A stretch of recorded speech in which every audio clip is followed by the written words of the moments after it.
everyone. Thank you for tuning in. I am Jay Lee. It's 2:44 in the morning, so my hair looks extra messy, but that was a whole distraction. But hello, everyone. Thank you for tuning in. I am Jay Lee. This is Jay Lee's Corner. This is my review for Teen Mom OG Season 7, Episode 3. As I said from Episode 2, surprise, they had 2 episodes of Teen Mom OG that came on today. One that came on at 9 o'clock and the other one came on at 11. I'm like, do they not know that people have jobs to get to in the morning? I mean, I'm just saying, y'all couldn't put it on at 10? Okay, it is. And I had other things to do, so I just, I couldn't get into it until now. And then I had to keep watching stuff because, it was just, I review stuff, so it takes some time sometimes. But I hope everyone had a good day for Monday. I hope everyone has a great Tuesday. And let's just get into this review. I'm not going to go through all the rigmarole of... Because if y'all watched the first review that I did for Episode 2, Episode 3... I feel like there did not need to be 2 full episodes. I think they could have did 1 episode that was an hour and a half. Could have been a 90-minute episode to kind of cover the extra stuff. Because the extra stuff was really only with, in my opinion, Macy and Ryan. And then also with Amber and Matt. But, they did a whole extra hour of an episode just to draw it all out, honey. And, just to quickly get to the good parts of it, I would say, Caitlin's story was very easy.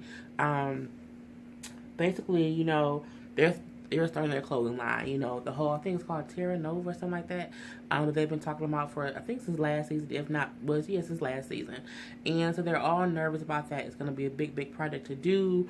Anyone who works for themselves know a clothing line can be very, very hard to do, especially when it's you and your wife. But they're smart. They're starting small. They're doing like a small launch. They're only going to have about 6 outfits for kids, which is cool. And they're going to be doing it all on their own. So I think that's a cool thing to do. A lot of people are starting out their own clothing lines and things like that. I'm actually going to be doing something pretty soon in about the next 3 to 4 months. So you guys can look out for that too. So yeah, and it's very time consuming basically. There's a lot of things you have to do behind the scenes there are things you should do before you just start making stuff and selling it. So what I'm saying, it is what it is. But Kate, kind of says how she just thinks because they have the whole clothing line going on, they're about to be moving, they have to build a horse stable for the horse that she bought, Lord Jesus. And, she thinks it's not the right time for them to try to have another baby. Makes complete sense. So, she talked to Tyler. She does cancel her doctor's appointment to have her birth control removed. She then talked to Tyler, who says, I don't think this is a good idea, that we should wait a little bit because it is so much going on. And he actually agrees with her. He said, I think I just got so caught up and kind of just like, I had like a little baby fever moment. And, I thought it was a good idea, but maybe it isn't. I think I came down off that baby high. I think you're right. We should wait a couple more months. We should get more stable within the business that we're starting, and also have to get into our house. And, they said how they're going to have us, they'll be launching their website and the clothing line in like a week or so, per the show. So that was their whole thing. Even with Farrah's story was pretty easy as well. I mean, all it was, Farrah, first they showed her missing some spoons, okay, from her what's it called, Froco? I don't know, her little yogurt place. A delivery was missing for some spoons. She's like, I'm not going to fret over this. She then takes a trip to Vegas to hang out with her friends. This friend supposedly invites Simon, and the friend's like, well, he's on the group chat. And she's like, so y'all invited him? And she's like, well, he was on the group chat, so he might come. I feel like it was a fake story, just to me. I feel like your real friends would know to take off your ex-boyfriend. I just think that makes sense. I think anyone who says, we didn't realize he was on it. Yes, I did. And I don't, whatever. So, they go out, they have some fun. Supposedly Simon does show up. He got on her nerves, so she left, and then she went back home.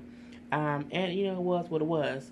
What else? Deborah was in the store shopping for wigs, for hair pieces to get her hair done for her wedding. She says how she did invite Farrah to be her maid of honor, but Farrah doesn't know she's going to attend because Farrah does not like her fiance. The same way that Deborah doesn't like anybody that Farrah dates. It's a whole evil, crazy little cycle of just, foolishness. And Deborah says how, she feels like Farrah needs a man to protect her. Unlike Simon, who just says crazy things to her and he's nasty and rude to her. But I'm like, he treats Farrah the way Farrah treats you. So, I mean, it is what it is. But, that's your daughter, so you're going to defend her to the end. However, when she said how Farrah needs how Farrah needs a man, no, Farrah needs therapy. And she's a real therapist. She doesn't need one of these TV doctor therapists. She needs a real doctor who's not going to be nice to her for the cameras. You know what I'm saying? That's what she needs, but that ain't going to never happen. But she's saying to her dad, Michael, how, eventually she'll want to date, but she just wants to date someone who doesn't have any drama. But, Farrah causes drama too, so I'm like, girl, as soon as you calm down and you are less drama-filled yourself, I do feel like you might find who you need to be with. Amber's situation also was kind of easy, pretty much, Matt comes back, and he feels like she misunderstood what his daughter said about how, Matt needs to come home and kind of leave the show. He's saying, that's not really how she meant it. And it was, to me, I think the fact that we know Matt is now married to someone else, Amber is now pregnant with another man's baby, I feel like watching them play it out doesn't matter because we know they're not together anymore. We already knew they were a bad fit from the beginning, so I don't feel like, he came home and he said this because they're not getting back together. You know what I'm saying? It was a whole mess. Amber was pissed. Amber's pissed at him. Like, I don't see what you're, why you keep walking away. How she said, I feel like because I've been with them so long, that's why I stayed so long. Because usually I just break up with someone and leave it alone because I've only been with them for 8 months. But for him, I've been with him for 3 years. So that's why it's harder for me to let go. She's like, I'm almost over it. No, you're completely over it because y'all broke up. He kind of walks away from the argument. He doesn't want to film with the crew. He's saying, like, I don't want the cameras in here. I feel like she's misunderstanding what my daughter said. And this is a whole mess. She goes upstairs, basically calls him a pussy. You're a pussy this, you're a pussy that. He's like, are you on something? Which was a dig, at her. And she's like, look at me in my eyes. Don't say that to me. It was stupid. You know what I'm saying? I feel like, and the reason I say it's stupid is because y'all did not need to be together. I mean, the fact that y'all kept, after the whole lie detector test thing and you went off on him, the things he said about you, the whole back and forth of it is crazy. Y'all don't need to be together. Hence why y'all are not together now and y'all are seemingly happy with other people. Y'all could have let go a long time ago and been happy a long time ago, but y'all just kept coming back to this dysfunction. And, she's like, I don't want to be with a man who always wants to leave. You can get out and just leave. Let's go. And because when he was saying, like, you're misunderstanding what my daughter said, she was just saying, like, I should come home to visit, not that, anything was your fault. He then said, they're teenagers. She's fucking 19 years old in college. And I thought to myself, but Amber, 19 is a teenager. Just because that you're 19, you were like a full-fledged adult because of the life you lived, it doesn't mean that she's 19 and she's as old as you think she should be because she's in college or she's in, whatever. 19 is technically still a teenager. So, I get it. But it was stupid, and she's telling him he should leave. And he was like, well, this is my house too. Which is true, because I think both of their names was on the house. Hence why you should never get a house with a person, you should never get a house with someone, or an apartment for that matter, and put both names on the deed, the house, of the apartment lease, whatever. Because if push comes to shove, if that person's name was on that document, they don't have to leave, okay? Unless you are married, just don't. If you cohabitate, one person's name. I'm a person where I would prefer a guy move in with me and my name was on the lease, and because if he gets on my nerve, he gotta go. I would never want to be in a position where me and a person break up and I have to leave because it's in his name or both our names is on it and I can't make him leave because his name is a whole mess out in the streets.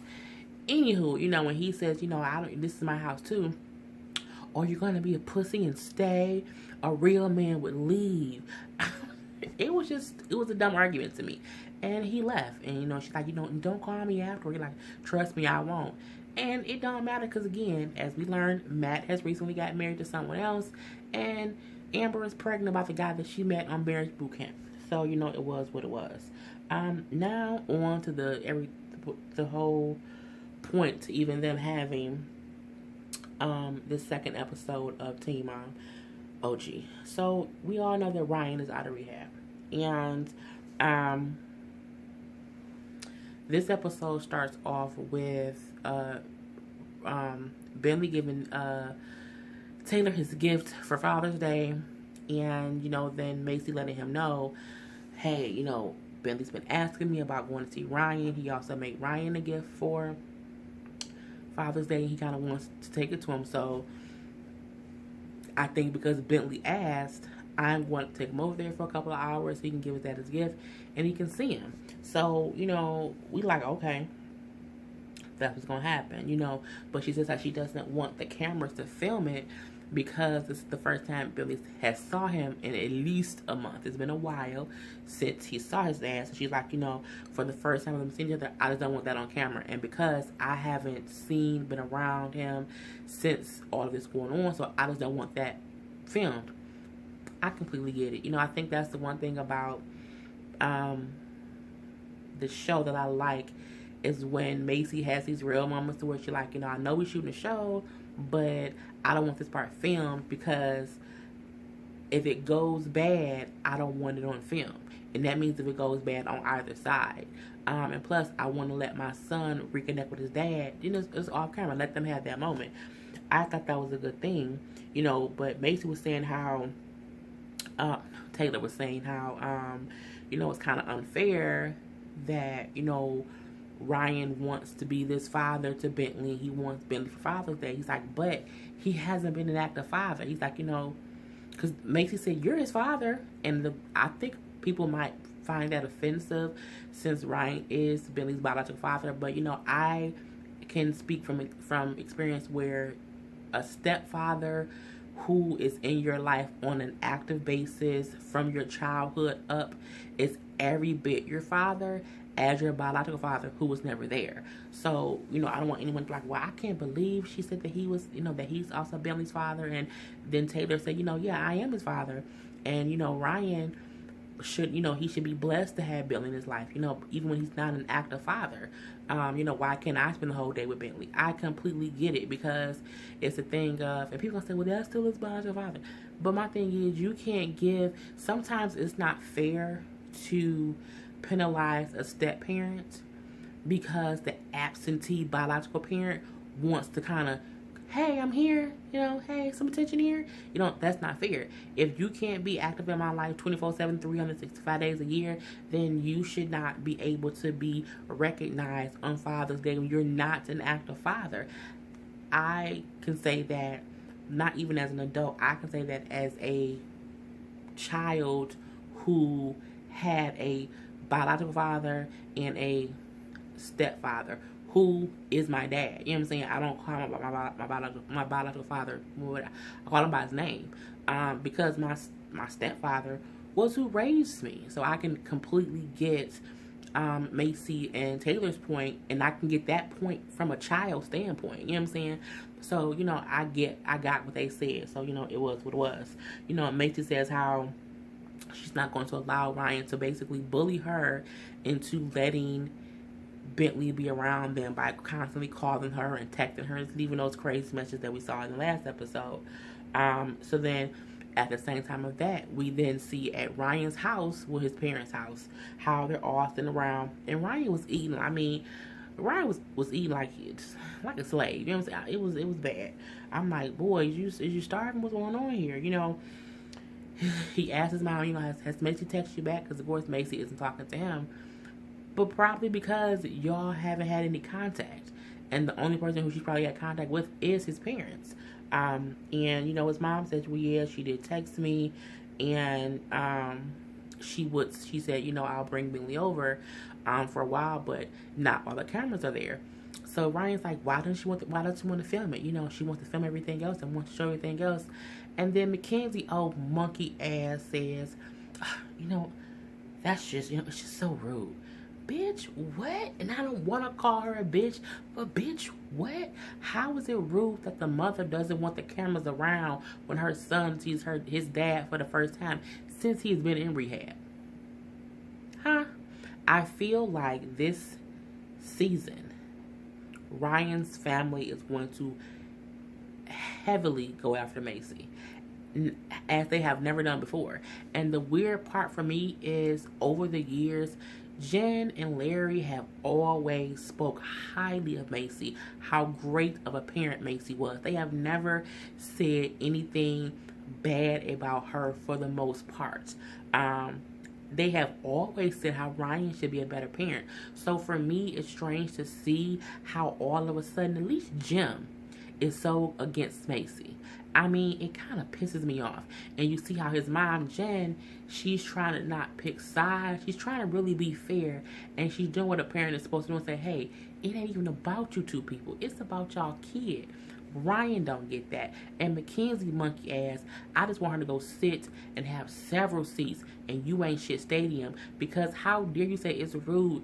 Girl, bye. Go sit down somewhere and just shut up forever, because you sound stupid. And it pissed me off. You know, her mother is explaining how, look, y'all need to understand that this is all about Bentley. You know, it doesn't matter. Anything else doesn't matter. And the mother's the only one speaking, you know, making sense at this particular time. You know, she reads a text from Macy where Macy is saying, like, look, I'll bring him over. You know, I don't want the cameras to record it because I need to talk to you, to Ryan, to Larry, and get some things straight. You know, we have to talk about things before I feel comfortable having him there. Again, they acting like Ryan was not just in rehab because he could have died from being a drug addict. Okay? A full-on drug addict. He has been hiding a drug addiction for who knows how long. And we saw him high driving with his fiance in the car on the way to their wedding, which means he had no regard for his own life or for her life as well. So why would I trust my son in your care? Why? Why would I? Guess what I wouldn't do? It. Okay? And it was just, you know, stupid. You know, Ryan didn't ask his mom, you know, how many times have you done things for Macy and she didn't return the favor? And his mom was like, that doesn't matter. You know, that has nothing to do with anything. She's like, I'm going to do what I feel is right. And she's like, you don't get it. She's like, you don't get that doesn't matter. You know, it had nothing to do with me. It's not about me. She's like, you need to do what you need to do, and I'm going to do what I need to do. And no, she said, I'm going to do what I think is best, and you should do the same. And, you know, I'm just like, Ryan seems to have not changed at all. And what's sad is either he was just an asshole in life in general, or, because I'm like, he was an asshole high, he's an asshole sober. So it's like, it's just, it's a whole mess. And, you know, we don't see the whole, you know, them meeting up or whatever, but the aftermath, we do see that. So Macy is at home in the home, her and Taylor are like in the jacuzzi chilling or whatever, and, you know, they're talking, and she's like, you know, it did not go well at all. You know, she was saying that when they got there, you know, Bentley gave Ryan his gifts. Ryan said, oh, thanks, okay, all right, go play basketball, and kind of didn't even spend any time with Bentley. He kind of just sent them off to go play, which is the same thing that she would say that he would do before. He was not spending any time with Bentley. Bentley was really hanging out with his grandparents. So she's like, she then tried to talk to him and say, well, hey, how are you? And then he says, I'm fine. And she's like, no. You know, let's, you know, leave out all of this stuff about what we're going through, you know, how we feel about each other, whatever. For the sake of our son, how are you? Like, how are you? And she's like, well, he said, you know, again, I'm fine, but, you know, I have a big issue with your husband. Which I'm like, what? Like, why would you bring that up? And then she said, well, that doesn't matter because I have a big issue with your, you know, snake ass wife too. But it's not about me. It's not about you, and it's not about our spouses. It's about Bentley. And she's like, well, how he said, my dad, what did he say? Oh, it was an issue with Larry and Taylor. So supposedly, I guess this wasn't also on film or whatever. At a game of Bentley's, Larry was like yelling at him, like on the table, like going crazy. You know what those crazy sports dads? And they say, I guess it's stuff that he used to do when Ryan was younger. We've all seen that over craziness of a parent or grandparent who was like, do it, run, all that extraness. I guess Larry was doing that. Taylor didn't like it. Taylor checked them. So we don't know what else happened besides the fact that they say Larry was being extra, Taylor didn't like it, and they kind of got into it or whatever. And she says she said, did your dad tell you? Because she said Ryan told her that his dad said Taylor, they had an issue. And then she says, well, did your dad tell you what he did to make Taylor react that way? And she's like, when they had that conversation, he's like, you know what, it doesn't matter, I'll see you in court. And she's like, okay, that's fine. I mean, Ryan says, I'll take you to court, as in he's gonna go to court being 21 days out of rehab, and where it's on record, it's on TV. It was on national television that you were driving high, and then you had to go to rehab. What do you think they're gonna give you? They're gonna give you supervised visits, and they're gonna make you pay child support. That's what they're gonna do. So yeah, all the niceness that Macy has given you, they're not gonna allow that. You're gonna get supervised visits. They're gonna make you take drug tests. So please take her to court, because it's gonna fuck you in the end. And I feel like you deserve it. I really, really, really do. And it angers me because for the life of me, for every season that Ryan has been on Teen Mom or 16 and Pregnant, he has been the exact same jerk. He has continually not been an active parent in Bentley's life. It's true. Everyone has seen that. I don't think he has even denied that it was true. And so for him to try to play, oh my God, she's keeping Bentley from me. You're just a bad person at this point in time in your life. You have not seen the error of your ways. And it's great that you now want to be active in Bentley's life, but you can't make it seem as if Macy has no reason to be cautious about letting Bentley be around you. You put yourself in this predicament. You got high. You did that. You had to go to rehab. That had nothing to do with Macy, Mackenzie, your mama, your daddy, or Bentley. It was you. And until you face your own demons, no one got to give you shit, bruh. At all. Okay? I'm sorry, this went off a little while. I didn't mean to. So, she said how she'll, fine, take him to court. I don't care, because what he doesn't get is all the niceness that I've given him. He's not going to get that, which is true. She then said, if we go into mediation, I will possibly give him, he can see him 2 hours a week, or it would be 2 hours of supervised visit, and he has to pass a drug test that we have to be there for. And Taylor's like, you shouldn't do that, because if you take Bentley to him, and if you is basically making him see Bentley, these 2 hours a day, it's not going to help him get better. It's not going to help him step up to the plate. It ain't going to help him change. And, she's like, no one can change Ryan, basically, which is true. And it's basically almost his parents' fault, because they spoiled his ass. So, because he then says, because you see how Bentley gets when he comes home from over there, because he does love hanging out with his grandparents. Everyone knows grandparents are very nice. They just get a kid whatever they want. Like my nephew. My nephew was 11 years old, and he is very, very, very capable. He's down there an adult. And if he say, Grammy, I'm thirsty, my mom would get up and get him something to drink. I'm like, Mom, no. DJ, get your ass up. And I don't say ass, because we don't cuss at my nephew at all. I said, DJ, get up and go in the kitchen and get something to drink. When he's at my house, TT, can you give me something to drink? I mean, if I'm up in the kitchen, of course. But if I'm chilling and sitting down, and we both sitting down, if you don't get your butt up and go in the kitchen and get you some water, boy, don't play with me. But, sometimes grandparents, aunts have a tendency to sometimes spoil children. And I guess, at the house, Bentley is not spoiled when he's with Macy and Taylor. They make him do chores and work, which you're supposed to do for boys. You're supposed to build them up to be strong and have we have morals, but just make them tough or whatever. I don't know what the word is I'm thinking about, but you do have them do things. And they're like, when he comes back from over there, he's like a spoiled brat, because they give him whatever he wants, and they wait on him hand and foot. And he doesn't get that here. So when he comes back, we have to keep consistently getting him back in line. And she was like, we just can't expect anyone else to change Ryan. So from that, that's their side of things. Ryan's side of things is a little bit different. It's, well, not even different. It was horrible, honestly. He was saying how Macy said that Taylor said it was Larry's fault that they got into whatever the situation was, which then pisses Larry off. And then, Larry called Taylor something, and it started with a C and ended with an R. And I'm like, I wonder if you call him a cocksucker, which I'm thinking maybe he was trying to use that as a derogatory, homosexual, insult. You know what I'm saying? I'm not sure.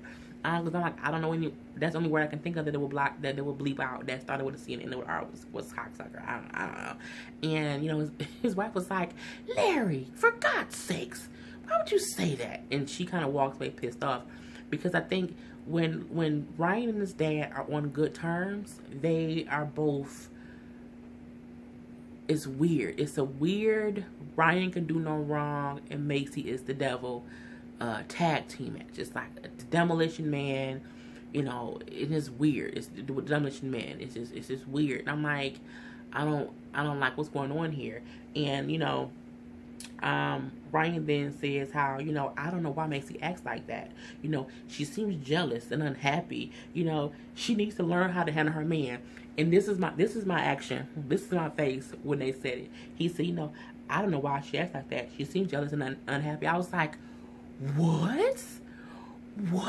Like, that was literally, I was like, what? Are you dumb? That was my thought process. And I'm like, Macy does not seem unhappy or jealous. Macy just hates that her baby's father is a drug addict. That's her only issue. Is you, because you're not a responsible parent, and you like to point the finger after years of showing the world that you're not an active parent. It's the stupidest. It's like, are we in a Twilight Zone? Like, did you really just say that Macy is unhappy and jealous and she needs to figure out how to handle men in her life? Which is weird, because Macy hasn't had many men in her life that we have saw from the show. I think it has been it was Ryan, it was that one guy who she lived with before, and then it was Taylor, and then they got married. So I'm like, why did my battery this one low? I'm like, what did she need to handle? It was weird, and it was stupid. It pissed me off. From there, his father then said, I think it's because she's still in love with you. Who in love with Ryan? Macy? Where's Macy in love with Ryan? Cause I saw all last season, she kept on crying and talking about you because her son's father was addicted to drugs, and she was fucking sad, thinking, oh my God, what if my son loses his father? The fuck, you know what I'm saying? And then from there we see Mackenzie's old monkey ass saying, you know what I'm saying? Yeah, she talks about how she cries all night to Taylor about Ryan. No, what she says was she is worried about Ryan doing something to himself that he can't fix. Meaning, if my son's father dies, that affects my son. And that makes me sad. And the fact that as a woman, Mackenzie doesn't get that. I don't know if Mackenzie has kids, but if she does, she's very immature, because any true parent knows how tremendously affecting it would be to a 8-year-old, 7-year-old kid if their father dies. She's allowed to be emotional, thinking, oh my God, what if my son loses his father? She don't care about Ryan. It was the stupidest shit. It pissed me off again. Ryan then says, we'll try mediation, but if I don't like what they come up with, I'm going to take her to court. I'm going to get all the lawyers in Chattanooga, and I'm going to win this. You're not. They're going to use every bit of this footage of you and your family and of you over the years, and you're going to get supervised visits. You're going to get mandatory drug testing, and you're gonna be forced to pay child support. You know what I'm saying? And that's what it is. And then his dad, Mackenzie, saying, I don't trust the hair on her head. I don't trust the hair on that redhead's head. Shut up, Mackenzie. We don't like you. His dad then kind of getting mad. So, I'm gonna tell the truth. I'm gonna say it. He's like, Dad, don't say it. We can talk about it later. He's like, you know what? Because one day y'all will know the truth, and so will Bentley. And I'm like, what truth, Larry? What truth? If you can accept the truth that your son is a drug addict and he needs help and he needs to be a better father, then we don't care about any of the truth. Because at the end of the day, Macy is a mother to her children. You know what I'm saying? And that's what all of this is about. It's about the kids. And y'all seem to forget that. Y'all also seem to forget that your son is a drug addict. And he just got out of rehab. It was the most... And y'all getting pissed because of some bullshit between Larry and Taylor, which has nothing to do with Bentley. At all. At all. It was, you know... And then Ryan was sitting there like he wanted to cry. And I'm like, what is he so emotional for? Like, is you... Dog. I don't know if Ryan's high, if his daddy's high, what's going on. But all I know is it was a mess. So, you know, that was my review of the second episode from today. Season 7, episode 3 of Teen Mom OG, Lord Jesus. Put your comments below that you have about the episode or my review. I hope everyone has a great day. And I'm going to bed because it's 3:15 and I'm sleepy and I'm getting tongue tied. So, I am Jay Lee. This is Jay Lee's Corner. Peace.